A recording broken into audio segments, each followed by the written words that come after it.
નજર કરીએ દિલ્હી વાસીઓને આજે 11,000 કરોડ રૂપિયાના વિકાસ કાર્યોની ભેટ મળી છે। પીએમ મોદીએ દિલ્હી વાસીઓને મોટી ભેટ આપી છે। રોહિણી ખાતે 2 રાષ્ટ્રીય ધોરીમાર્ગ પ્રોજેક્ટનું ઉદ્ઘાટન થયું। ઉદ્ઘાટન પહેલા પીએમ મોદીએ સમગ્ર પ્રોજેક્ટને નિહાળ્યો। તો સીધા જોઈએ રોહિણી ખાતે વડાપ્રધાન નરેન્દ્ર મોદી સંબોધન કરી રહ્યા છે। तौर तरीकों को बदला है। देश को जिस स्तर का इंफ्रास्ट्रक्चर चाहिए था, जितनी तेजी से बनना चाहिए था, वो अतीत में नहीं हुआ। अब जैसे हमारा ईस्टर्न और western peripheral expressway Delhi NCR को इसकी जरूरत कई दशकों से महसूस हो रही थी। यूपीए सरकार के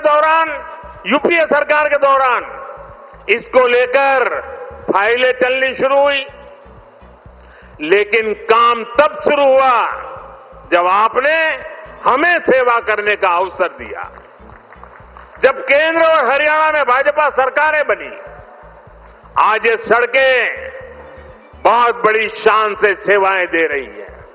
साथियों, विकास परियोजनाओं को लेकर उदासीनता का ये हाल सिर्फ दिल्ली एनसीआर का नहीं था, पूरे देश का था। एक तो पहले इंफ्रास्ट्रक्चर पर बजट ही बहुत कम था। जो प्रोजेक्ट सैंक्शन होते थे वो भी सालों साल तक पूरे नहीं होते थे। बीते 11 सालों में हमने इंफ्रास्ट्रक्चर का बजट 6 गुना से अधिक बढ़ा दिया है। अब योजनाओं को तेजी से पूरा करने पर जोर है। इसलिए आज द्वारका एक्सप्रेसवे जैसे प्रोजेक्ट तैयार हो रहे हैं। और भाइयों बहनों, ये जो इतना सारा पैसा लग रहा है, इससे सिर्फ सुविधाएं नहीं बन रही है, ये परियोजनाएं बहुत बड़ी संख्या में रोजगार भी बना रही है। जब इतना सारा कंस्ट्रक्शन होता है तो इसमें लेबर से लेकर इंजीनियर तक लाखों साथियों को काम मिलता है। जो कंस्ट्रक्शन मटेरियल यूज होता है उससे जुड़ी फैक्ट्रियों में, दुकानों में नौकरियां बढ़ती है। ट्रांसपोर्ट और लॉजिस्टिक्स में रोजगार बनते हैं। साथियों, लंबे समय तक जिन्होंने सरकारें चलाई है उनके लिए जनता प्रशासन करना ही सबसे बड़ा लक्ष्य था। हमारा प्रयास है जनता के जीवन से सरकार का दबाव और दखल दोनों समाप्त करें। पहले क्या स्थिति थी, इसका एक और उदाहरण मैं आपको देता हूं। दिल्ली में, ये सुनकर के आप चौंक जाएंगे, दिल्ली में हमारे जो स्वच्छता मित्र है, साफ सफाई के काम में जुटे साथी हैं,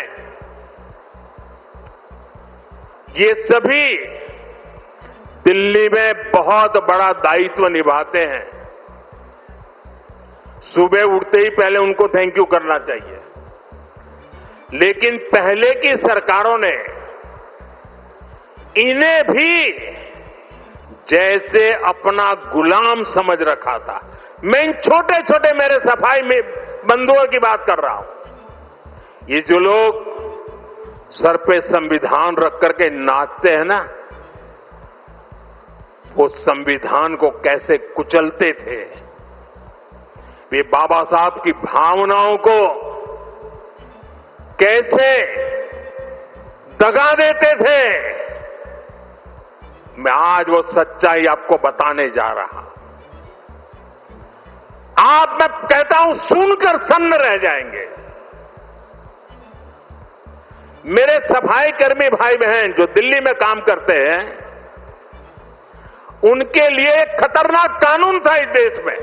दिल्ली में दिल्ली म्युनिसिपल कॉरपोरेशन एक्ट में एक बात लिखी थी, यदि कोई सफाई मित्र बिना बताए काम पर नहीं आता तो उसे 1 महीने के लिए जेल में डाला जा सकता था। आप बताइए, खुद सोचिए, सफाई कर्मियों को लोग क्या समझते थे? क्या आप उन्हें जेल में डाल देंगे? वो भी एक छोटी सी गलती के कारण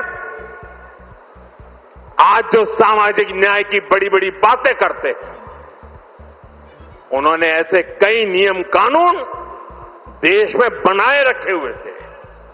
ये मोदी है जो इस तरह के गलत कानून को खोज करके खत्म कर रहा है।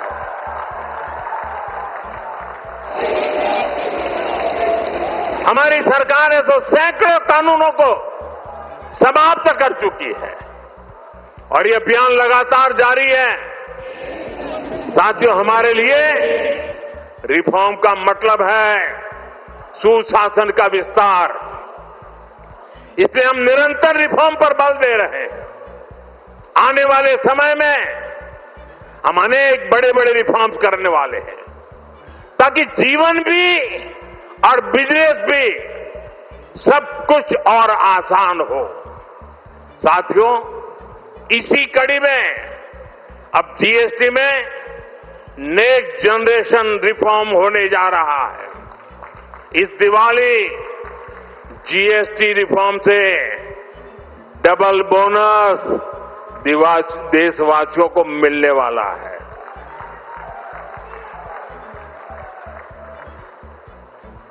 हमने इसका पूरा प्रारूप राज्यों को भेज दिया है।